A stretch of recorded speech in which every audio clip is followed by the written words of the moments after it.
Um, But tell me, talk to the people about the difference, what it was like before Dr. Eugene's secret, his secret sauce. Talk to us before what it was like in school, before you learned the systems and processes from your cherished family member. okay, so The you're coming before and in. after. What was like before, and then what happened, and then tell us about the after. Okay, so before that, university I went to was Bishop's University, very small student body, about 1,000 students at that point. So socially, it was very challenging, and then academically, it's no, it's no, it's not an easy school to go through. It's You no fail, picnic. no picnic, thank No you. picnic. You Yeah. fail in one course, you get kicked out of the program, especially the BBA program, Oh, where and they don't and play around. They are not they playing. don't play around. Not playing. Okay, Okay. the reason is that there's the Bachelor of Arts in Business, there's that level, there's the BCom, Bachelor of Commerce in Business is one level, then there's the BBA, which is the top level, and it's a quasi-master's degree. It's more than a bachelor's and less than a master's, so they don't like to screw around on that. They like the reputation. You've got people coming out of there in accounting, management, and everything. They're going out into the business world, and they don't want the comebacks from corporations saying, hey, you didn't they didn't teach these people. These people are not properly prepared. Well, So yeah, they want to again, protect their name. They want to protect their reputation. They want to protect their street cred. exactly. So when I was going through there, as I said, the first year, it's very, very stressful. You don't know, like, okay, you're taking the notes in class. What do you do with them?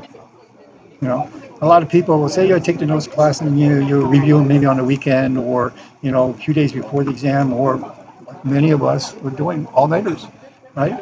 So what happens then, right? Pulling all nighters, you come to the exam, you're tired, you're exhausted, whatever. You're trying to write an exam, and it's a hit or miss. You're guessing on there, right? It says you hear all the questions, you answer the question, and you hope and pray that you do well on that. So it was, like I said, it was a lot of trial and error mode. You're just uncertainty. I think the best word that I can use right now is that the uncertainty of what's the results that you're going to get, right? And it's very problematic because, if you're not getting the marks, what does it do to your self-esteem, your self-image, the courage? Then you start asking questions about yourself. Are you mentally capable, mentally capable about it to handle on this? Are you Right. It's a academically? slippery slope into all of these other crevices of our minds, right? On how of how we're looking at ourselves and how we're showing up in the world, not just in the present moment, but obviously for the future. What does somebody's future look like? So it can, I think for a lot of people, it can take them into a dark place if they're not careful.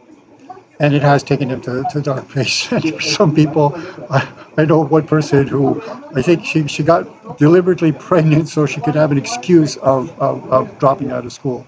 So and there's other, unfortunately, sometimes it's just all these things are coming to my mind. The conflicts that happens between the student and the parents, because the parents are frustrated Right.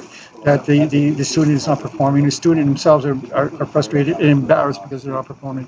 So there's a whole psychological basket of negative effects that come out of there.